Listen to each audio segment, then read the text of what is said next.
মই এতিয়াও আস্থা ৰাখিছোঁ সকলোবোৰ যেনেকৈ জুবিনে কৈছিলে যে মই চিধা মানুহ চিধা কথা সকলোবোৰ চিধাকৈ হ'ব লাগে সকলোবোৰ আমি আস্থা ৰখাৰ দৰে তেনেকুৱা সেইটো গতিতে যাব লাগে কাৰণ আমি ন্যায়ৰ ওপৰত আস্থা নাৰাখি আমাৰ ইণ্ডিয়ান ল'ৰ ওপৰত আস্থা নাৰাখি আৰু কাৰ ওপৰত আস্থা ৰাখি গতিকে আমি সাধাৰণ নাগৰিক হিচাপে আমিতো আইন নাজানো গতিকে আৰু আমি শান্তিপূৰ্ণভাৱে সকলোৱে মাত্ৰ অপেক্ষা কৰিছোঁ যি হৈছিল সেই ঘটনাখিনি আমাক জানিবলৈ লাগে তেওঁলোকে কৈছে 3 মাহ লাগে চাৰ্জশ্বিট দাখিল কৰিবলৈ গতিকে কথাবোৰ যেনেকুৱা হওক নিয়মমতে হওক কিন্তু কথাটো হৈছে আমি শীঘ্ৰেই বিচাৰিছিলোঁ আমি জানিব বিচাৰিছোঁ যিমান পাৰি সোনকালে কাৰণ নহ'লে আমি একোতে আগবাঢ়িব পৰা নাই আমাৰ মনৰ ভিতৰত যিটো অশান্তি আৰু যিটো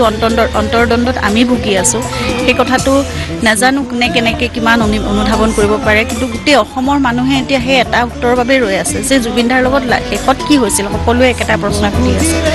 ময়ো সুধিছোঁ জুবিনৰ লগত সেই সময়ত কি হৈছিল আমি সেইটোৱে জানিব বিচাৰিছোঁ এই কথাখিনি এতিয়াতো আমাৰ পৰিয়ালৰ নিচিনা আছিল এই কথাখিনি পাতি থকাৰ জানো কিবা যুক্তি আছে এই গোটেইখিনি এই মানুহখিনিৰ বিচাৰটো তেওঁলোকে কৰি আছে নহয় সকলোকে জুবিনে পৰিয়াল নিচিনাকৈ ভাবিছিল যেতিয়া মোকো পৰিয়াল হিচাপে ভাবিবলৈ দিছিল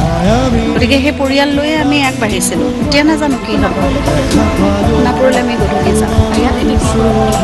এতিয়া সকলোখিনি বেদিক নিয়ম যিখিনি আছে গোটেইখিনি ইয়াত কৰা হ'ব